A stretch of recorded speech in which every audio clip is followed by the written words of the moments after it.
નમસ્કાર વિદ્યાર્થી મિત્રો, સહજાનંદ ગ્લોબલ સ્કૂલ બાલાસિનોર તરફથી આપનું સ્વાગત છે.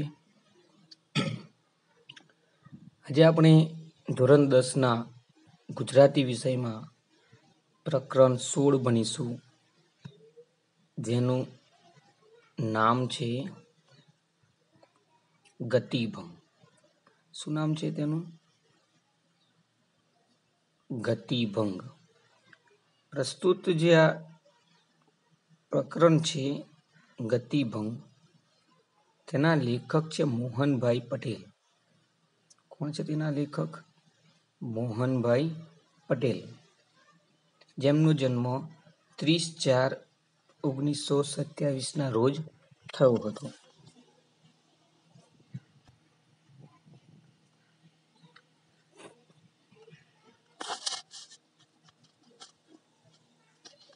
અહીં મોહનલાલ પટેલનું પૂરું નામ જોઈએ તો મોહનલાલ પટેલનું પૂરું નામ છે મોહનલાલ બાભઈદાસ પટેલ, કે જેમનું વતન ઉત્તર ગુજરાતનું પાટણ છે.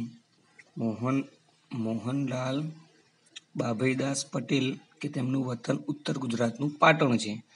વર્ષો સુધી શિક્ષણ કાર્ય કર્યા બાદ હાલ નિવૃત્ત જીવન ગાળે છે. પ્રત્યાલંબન, ઝાકળમાં સૂરજ ઉગે એમની લઘુકથાઓના સંગ્રહો છે. તમને એમ થાય કે આ લઘુકથાઓ એટલે શું? આ લઘુકથાઓ એટલે શું, તો હું તમને આગળ સમજાવું. અહીંયા હાલ આપણે તેમના સાહિત્ય પ્રકારની ચર્ચા કરીએ.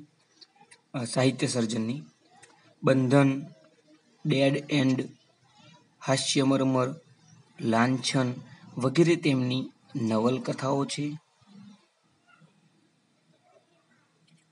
ગુડ મોર્નિંગ અમેરિકા એમના પ્રવાસ ગ્રંથ છે એમનો, અને મોપાસાની શ્રેષ્ઠ વાર્તાઓ એમનું અનુવાદનું પુસ્તક છે. શું છે? અનુવાદનું પુસ્તક. તો યાદ રાખીશું તેમના સાહિત્ય સર્જન. હવે વાત તમને કરવાની છે લઘુકથાની. તો અહીં સરસ સમજૂતી આપી છે કે કથા સાહિત્યનું લઘુ સ્વરૂપ એટલે લઘુકથા. કથા સાહિત્યનું લઘુ સ્વરૂપ એટલે લઘુકથા. નવલકથામાં નાયક કે નાયિકાના સમગ્ર જીવનનું વર્ણન હોય. નવલકથા હોય મોટી, એ એકદમ જાડી હોય, એમાં ઘણા બધા પ્રકરણો હોય, ને દરેક અલગ અલગ પ્રકરણમાં અલગ અલગ વિષય હોય, અને નાયકનું સમગ્ર જીવન ચરિત્ર, નાયક કે નાયિકા જે પણ હોય એનું આખું જીવન ચરિત્ર હોય. જ્યારે ટૂંકી વાર્તામાં નાયક કે નાયિકાના જીવનનો એક મહત્વનો પ્રસંગ જ કેન્દ્રમાં હોય છે. મહત્વનો પ્રસંગ કેન્દ્રમાં હોય છે. લઘુકથામાં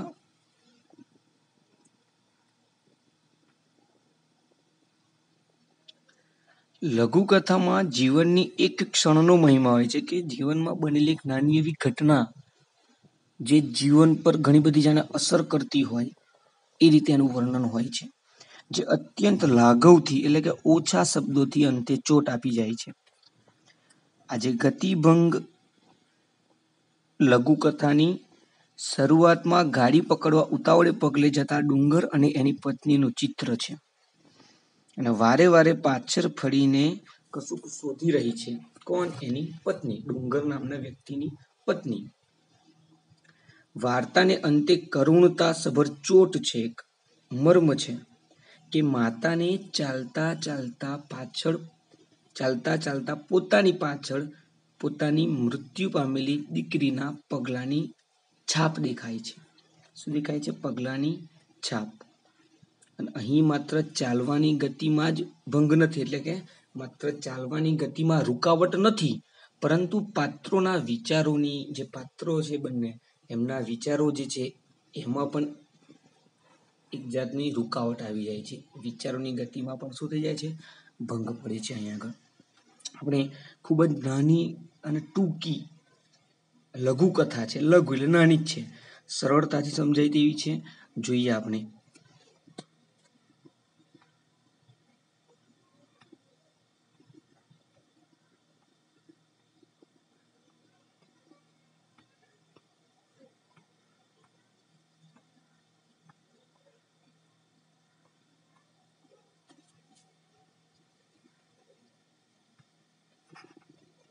તો અહીં છે રાજપુર સ્ટેશને ગાડી પકડવા ડુંગર અને એની વહુ ઊભા માર્ગે ઝડપભેર જઈ રહ્યા હતા. રાજપુર સ્ટેશને, ક્યાં? રાજપુર નામનું સ્ટેશન બતાવ્યું છે કે ત્યાં ગાડી એટલે કે ટ્રેન પકડવા, કે ટ્રેન અથવા કોઈ પણ સાધન હોય એ પકડવા માટે ડુંગર અને તેની પત્ની આ વાર્તાના મુખ્ય પાત્રો છે. વાર્તાના લઘુકથાના મુખ્ય પાત્રો છે.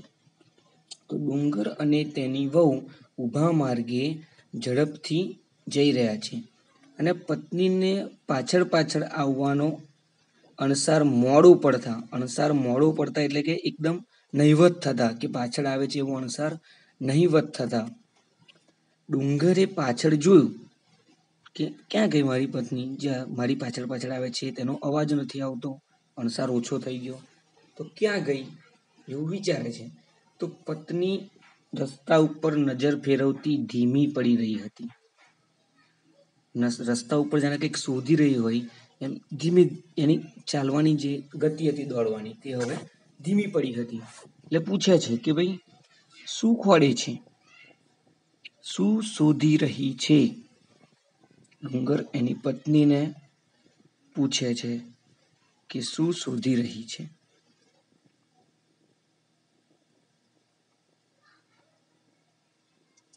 તો પત્ની પ્રત્યુત્તર આપે છે કે કાંઈ નહીં. પત્નીએ જવાબ આપ્યો ને ઝડપથી પગ ઉપાડવા પ્રયત્ન કર્યો. પત્નીએ જવાબ આપીને તરત જ ફરી પાછી જે પેલી ગાડી પકડવા માટે ચાલવાની સ્પીડ હતી તે ફરી પાછી કન્ટિન્યુઅસ કરવા પ્રયત્ન કર્યો. પગ ઉપાડવા એટલે કે ઝડપ કરવાનો પ્રયત્ન કર્યો. પણ થોડા ડગલા ચાલ્યા પછી વળી એનો વેગ મંદ પડી ગયો. ફરી પાછી ચાલવાની ગતિ ધીમી પડી ગઈ. કાંઈક જાણે રસ્તામાંથી શોધી રહી છે. એટલે તરત એનો પતિ કહે છે કે આમ ગાંડાની માફક અડવડિયા શું ખાય છે? ડુંગર ગુસ્સે થયો. દિવસ આથમવા આવ્યો. આમ કર્યા કરીશ તો રસ્તામાં જ અંધારું થઈ જશે.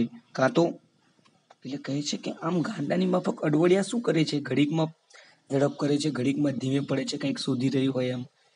આખો દિવસ હવે હાથ થંભવા આવ્યો છે કે અંધારું પડવાની તૈયારી છે. તું આમ મોડું જ કરતી રહીશ તો અહીં રસ્તામાં જ ગાડી પકડતા પહેલા જ અંધારું થઈ જશે. એટલે અહીં ગુસ્સો કરે છે ડુંગર તેની પત્ની ઉપર.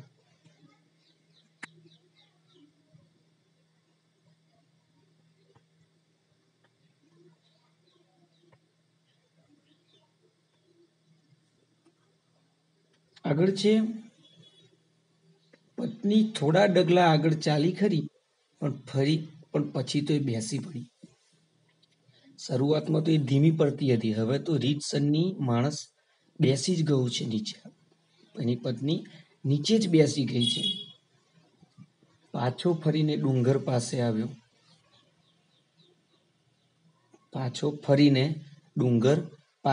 એટલે કે અહીંયા આગળ ડુંગર એ કોઈ પર્વતની વાત નથી, કે પાછો ફરીને ડુંગર નામનો વ્યક્તિ પાસે આવ્યો, અર્થાત કે પેલી બેસી ગયેલી પત્ની પાસે આવ્યો. તે આજ શું ધાર્યું છે? તે આજ ધાર્યું શું છે? ગાડી ચૂકી જઈશું તો નહીં ઘરના કે નહીં ઘાટના એવી દશા થશે. નહીં ઘરના કે નહીં ઘાટના, તમને ખબર હશે આ કહેવતનો અર્થ, કે એક પણ બાજુના ન રહેવું, બધી બાજુથી ફસાઈ જવું. એટલે કે તું આમને આમ જ કરીશ તો નહીં ઘરના કે નહીં ઘાટના એવા આપણા હાલ થશે. રાત કાઢીશું ક્યાં? જો ગાડી છૂટી ગઈ તો આમને આમ કરીશ તો રાત્રિ રોકાણ ક્યાં કરવું? પત્ની કશું જ બોલી નહીં. ભાવાર્દ્ર એટલે કે ભાવથી મૃદુ બનીને, કે ભાવભીની બનીને એ તો નજરની પીંછીને ધૂળ પર પસવારી રહી હતી. નજરની પીંછીને એટલે કે પોતાની નજરો આ ધૂળ પર જમાવતી હતી, એટલે પસવારતી હતી, આમ ફેરવતી હતી. જોયું? એ બોલી. પત્ની શું કહે છે કે જોયું તમે? જોયું? એમ એના પતિને કહે છે.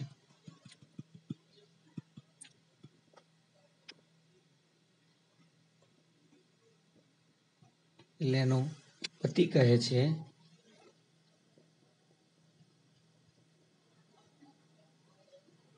કે શું, મને તો કાંઈ દેખાતું નથી. પતિ કહે છે કે શું દેખાવાની વાત કરે છે, મને તો કાંઈ જ દેખાતું નથી. એટલે પત્ની આંગળીનો છેડો છેક જમીન પાસે લઈ ગઈ. આંગળીનો છેડો એટલે કે આંગળી વડે છેક જમીનમાં છેક ધૂળ પાસે લઈ ગઈ અને એક ઘાટીલી પગલીની છાપ એ બતાવી રહી હતી. કોઈ નાની પગલી, પગના તળિયાની છાપ, અને પણ ઘાટીલી નાની પગલીની એટલે કે કોઈ નાના બાળકની પગલીની છાપ તે બતાવી રહી હતી કે આપણી બાબલીની જ પગલી જાણે. હું તો ક્યારની આ પગલી જોયા જ કરતી આવું છું. બરોબર એ જ પગલું, આંગળાની બોર જેવી જ છાપ. કહે છે કે આપણી બબલી એટલે કે પોતાની છોકરીની જ પગલી છે.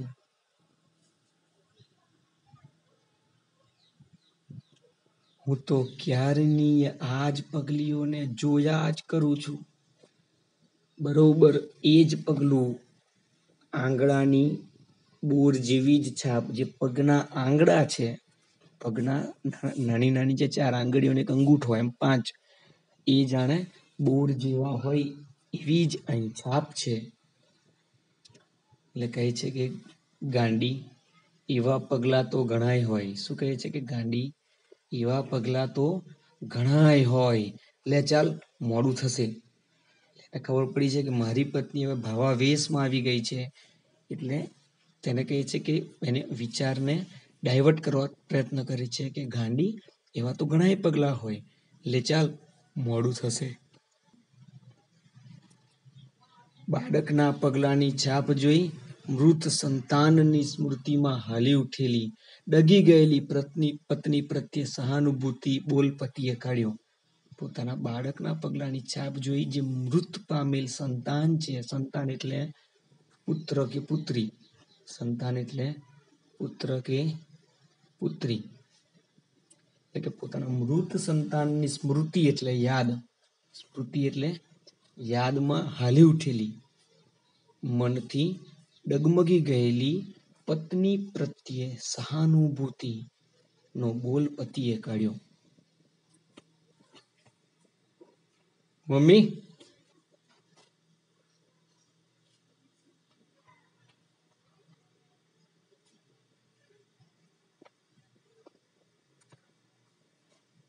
આગળ છે કે પત્ની બેસી જ રહી. પત્ની બેસી જ રહી. એ બોલી, ખેતરે જતા અને આવતા આગળ આગળ દોડી જતી બબલીની પગલીઓ મારે હૈયે જડાઈ ગઈ છે. કે ખેતરે જતા અને આવતા આગળ આગળ દોડી જતી બબલીની પગલીઓ, આપણા બાળકની, આપણી છોકરીની જે પગલીઓ છે, ખેતરે રોજ જઈએ અને રોજ મારી છોકરીની પગલીઓ હું ધૂળમાં, માટીમાં જોઉં. મારા હૃદયમાં, મારી નજરોમાં આજે પણ એ જડાઈ ગઈ છે. આ એ જ પગલીના બીબામાં પત્નીની નજર ઢળી હતી. જે પગલીથી એક આકાર બન્યો હતો, એક રચના જે માટીની અંદર બની હતી, તેની ઉપર પત્નીની નજર ઢળી હતી, ચોંટી ગઈ હતી. પત્ની કહે છે કે દરરોજ ખેતરમાં જતા આવતા જે પગલીઓ પડતી એ આજે પણ મારા હૃદયમાં કંડારાઈ ગઈ છે, ફિટ થઈ ગઈ છે. એટલે ડુંગર એકવાર પત્નીના મુખ સામે જોઈ રહ્યો. ડુંગર એના પત્નીના મુખ સામે જોઈ રહ્યો અને પછી પોતાની નજર ગગનમાં કોઈ માર્ગ તરફ વાળી લીધી. બંને જણ સ્થિર થઈ ગયા. પોતાની પત્નીના બાળક પ્રત્યેના આ પ્રેમ અને અચાનક આવેલી આવી યાદથી ડુંગર પોતાની પત્નીના મોં સામે થોડી વાર જોઈ રહ્યો અને અચાનક ગગનના કોઈ માર્ગ તરફ વાળી લીધી. એટલે કે આકાશમાં અધ્ધર પોતાની નજર ફેરવી લીધી એકદમ, કારણ કે એની આંખમાં પણ હવે એ પોતાની પુત્રી બાળકીનું હેત હવે છલકાયું મળ્યું દર્દ સ્વરૂપે, એટલે એને એકદમ નજર ફેરવી લીધી. બંને જણ સ્થિર થઈ ગયા. કાંઈ જ બોલી શકે તેમ હવે તેઓ નહોતા. પોતાની દીકરીની યાદમાં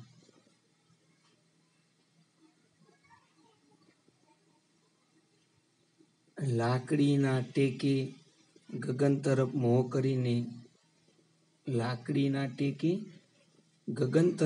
કરીને ઊભા રહી ગયેલા પતિને જોઈ પત્ની સાવધ બની ગઈ. એને કહ્યું, લો હેડો.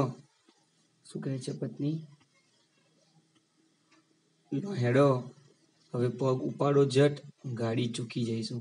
એટલે કે લાકડીના ટેકે ગગન તરફ, આકાશ તરફ મોં કરીને ઊભા રહી ગયેલા પતિનું જે દર્દ હતું, પતિને પણ પોતાની બાળકીની યાદો આવી ગઈ હતી, પોતાના સંતાનની યાદ આવી, અને પતિ પણ હવે થોડોક મનથી વિચલિત થયો છે અને ગગન તરફ જોઈ રહ્યો છે.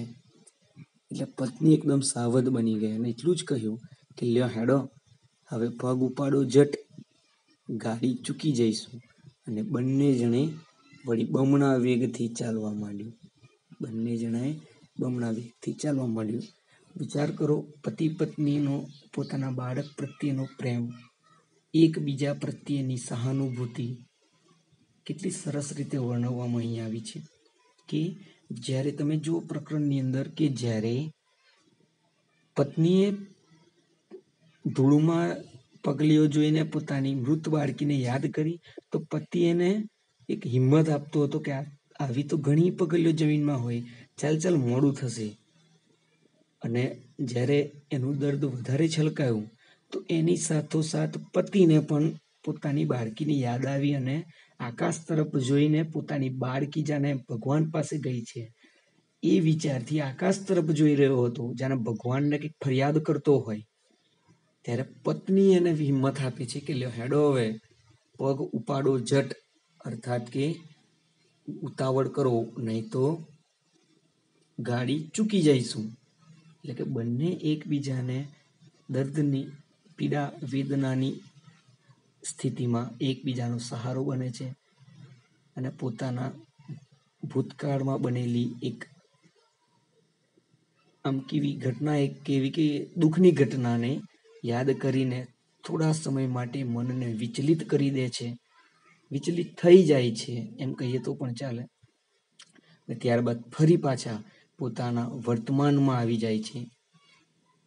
ખૂબ જ સરસ રીતે લેખકે આ નવલકથામાં આ ચિત્રણ કર્યું છે, કે જે લેખકના વિકલ્પ નામના પુસ્તકમાંથી આ લઘુકથા પસંદ કરવામાં આવી છે.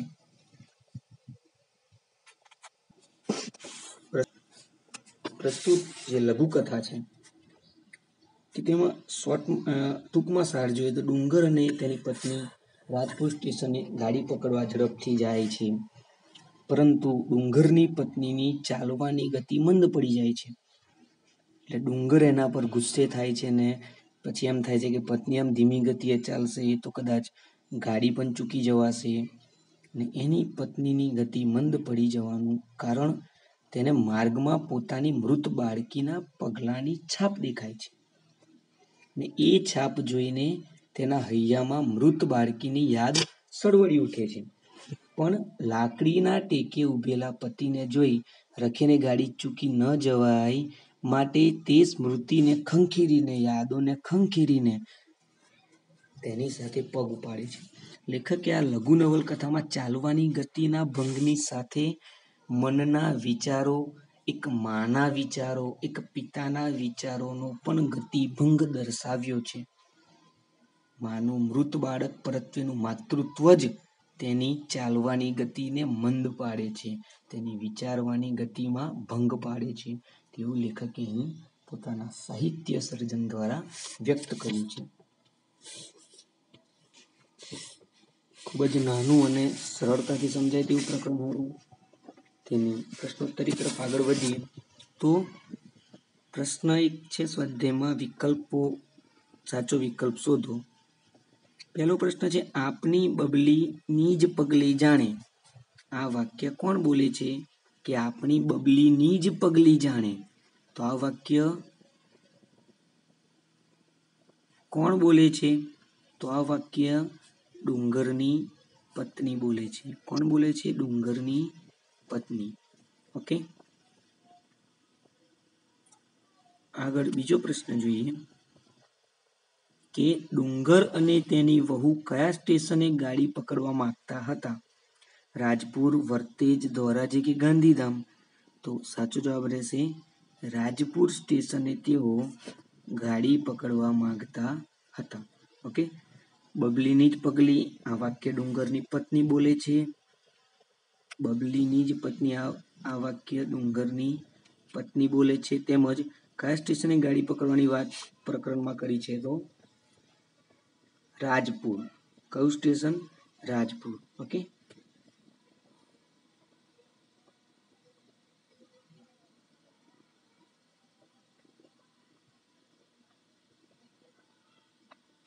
બીજો પ્રશ્ન છે એક એક વાક્યમાં ઉત્તર આપો.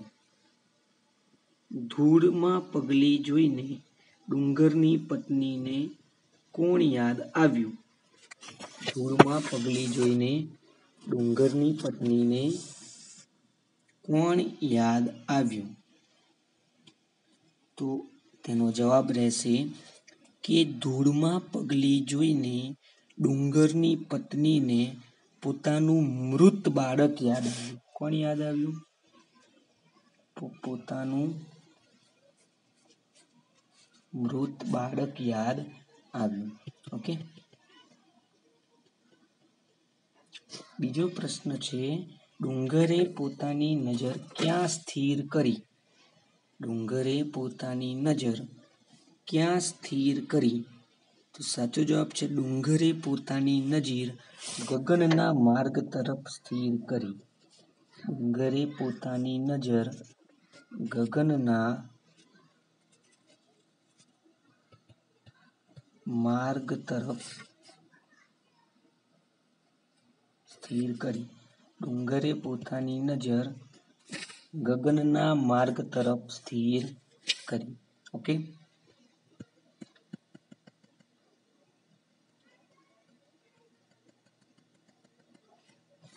આગળ ત્રીજો પ્રશ્ન છે 2-3 વાક્યમાં ઉત્તર આપો કે ડુંગરની પત્ની અચાનક અટકીને ઊભી રહી ગઈ.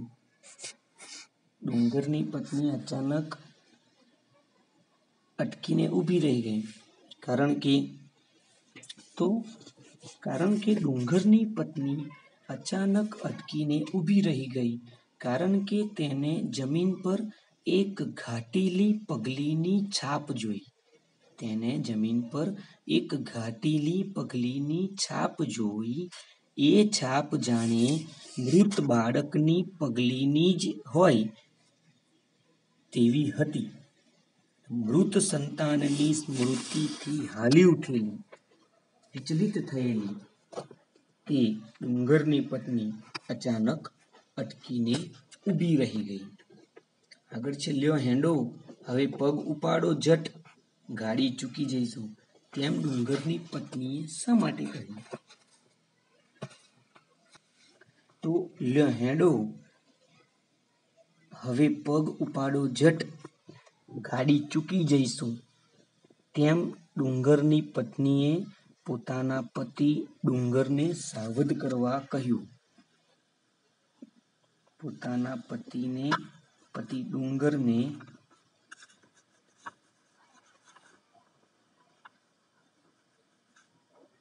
સાવધ કરવા કહ્યું.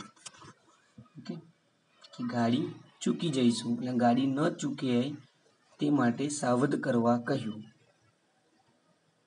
અને ભૂતકાળમાંથી વર્તમાનમાં લાવવા એમ પણ આપણે વધારાનું લખી શકીએ. આગળ સ્વાધ્યાયનો એક છેલ્લો પ્રશ્ન છે પ્રશ્ન 4 કે નીચેના પ્રશ્નનો 7-8 લીટીમાં જવાબ આપો. પ્રશ્ન છે પુત્રી ખોયાની માતા પિતાની વેદના પાઠના આધારે તમારા શબ્દોમાં વ્યક્ત કરો. કે રાજપુર સ્ટેશને ગતિભંગ આ લઘુકથામાં વાત કરવામાં આવી છે તે પ્રમાણે જોઈએ તો રાજપુર સ્ટેશને ગાડી પકડવા ડુંગર અને તેની પત્ની ઊભા માર્ગે ઝડપભેર જઈ રહ્યા હતા. ત્યાં અચાનક એ માર્ગે ડુંગરની પત્નીની ચાલવાની ગતિ થંભી ગઈ. તેણે પ્રયત્ન કર્યો પણ તેનામાં આગળ ચાલવાની શક્તિ નહોતી. એ માર્ગે તે તેની મૃત બબલીની પગલીની છાપને વારંવાર શોધતી રહી. અંતે માતાને આંગળાની બોર જેવી પોતાની બાળકીની પગલીની છાપ દેખાઈ અને તેને મૃત બબલીની યાદ આવી ગઈ. અર્થાત કે પોતાના મૃત બાળકની યાદ આવી ગઈ. ખેતરે જતા અને આવતા આગળ ને આગળ દોડી જતી બબલી એટલે કે પોતાનું જે સંતાન છે એની પગલીઓ તેના હૈયામાં વસી ગઈ હતી, જડાઈ ગઈ હતી. આથી તે એક ડગલું પણ ચાલી શકતી નહોતી. તેની નજર તેને અત્યારે ધૂળમાં દેખાતી તેની પેલી એક પગલીઓ પર સ્થિર થઈ ગઈ હતી અને આ જોઈને ડુંગર પહેલા તો ગુસ્સે થાય છે, કારણ કે તેને થાય છે કે આમ ગતિ ધીમી પડી જશે તો ગાડી ચૂકી જવાશે. ગાંડી એવા પગલાં તો ઘણાય હોય એમ કહીને ડુંગર તેની પત્ની પ્રત્યે સહાનુભૂતિ દર્શાવે છે અને તેને આગળ ચાલવા કહે છે. પણ તે પોતાની મૃત બાળકીની યાદમાં ઝૂરતી, વ્યથિત થતી પત્નીને વધુ કાંઈ જ કહી શકતો નથી. તેણે પોતાની નજર આકાશના કોઈ માર્ગ તરફ વાળી લીધી. પતિ પત્ની બંને સ્થિર થઈ જાય છે. છેવટે પતિને જોઈ સાવધ બનેલી પત્નીએ માત્ર એટલું જ કહ્યું કે લ્યો હેડો, હવે પગ ઉપાડો ઝટ, ગાડી ચૂકી જઈશું. પત્ની પણ હવે કહે છે કે ચાલો ઉતાવળ કરો, નહીં તો આપણે ગાડી ચૂકી જઈશું. અને આ શબ્દોમાં લેખકે વેગથી ચાલ્યા જતા પાત્રો એટલે કે ડુંગર અને તેની પત્ની એ બંને પાત્રો ની મનોવેદનાને અતિશય સંયમથી સાહિત્ય રસિકોનું હૃદય પણ ડગમગી જાય એવી પોતાની આગવી કળાથી સંયમથી શબ્દોની અંદર વ્યક્ત કરી છે. તમને ખબર હશે કે દરેક બાળક એની માને કેટલું વહાલું હોય છે. એક ચાલતા જતા પણ ધૂળમાંની પગલી જોઈને માતાને પોતાના બાળકની યાદ આવી જાય છે. એટલે જ એવું સુવિચારોમાં બધે એવું કહેવાય છે કે હે ભગવાન, કોઈનો બાપ મરજો પણ કોઈની માં ન મરશો. આવું ઘણી જગ્યાએ લખેલું વાંચવા જોવા મળે છે. કારણ કે ઘણી બધી કહેવતો છે, સુવાક્યો છે કે માં વિના સૂનો સંસાર, જેમ ગોળ વિના મોડો કંસાર, માં વિના સૂનો સંસાર, માં તેમાં બીજા વગડા નાવા. એટલે કે પિતાનું પણ એટલું જ વાત્સલ્ય બાળક પ્રત્યે હોય છે. પિતાનું પણ એટલું જ વાત્સલ્ય બાળક પ્રત્યે હોય છે, પરંતુ મા પોતાના બાળક પ્રત્યેનો પોતાનો પ્રેમ ને દબાવતા એને નથી આવડતું. એ કોઈ પણ રીતે પ્રગટ થઈ જ જાય પોતાના બાળક પ્રત્યેનો પ્રેમ. અને એટલે જ અહીં એક માતૃત્વ શું હોય, માતૃત્વ કોને કહેવાય તેનું ઓછા શબ્દોમાં અને સરળ આકર્ષક શૈલીમાં મોહનલાલ પટેલ નામના સાહિત્યકારે અહીં આપણને સમજાવ્યું છે. એટલે દરેક બાળક તેના મા બાપ માટે ખૂબ જ વહાલું હોય છે, પરંતુ કેટલાક અગમ્ય કારણોસર પોતાના બાળકનું જ્યારે મૃત્યુ થાય ત્યારે મા બાપની શું હાલત થાય છે, માતા પિતાની શું વેદના હોય છે, તેની આછી પાતળી ઝલક લેખકે ગતિભંગ નામની આ લઘુકથામાં ડુંગર અને તેની પત્ની નામના પાત્રોને વચ્ચે એક વિશિષ્ટ સંવાદો મૂકીને આપણા જેવા સાહિત્ય રસિકો સમક્ષ મૂકી છે. ખૂબ જ સરળ આ લઘુકથા હતી, આપણને પણ થોડું વિચારવા મજબૂર કરી દે તેવી. તો વધારે ન કહેતા આ વાર્તા તેમજ સ્વાધ્યાયના પ્રશ્નોને પણ આપણે અહીં પૂર્ણ કરીએ છીએ. અસ્તુ. જય હિન્દ, જય ભારત.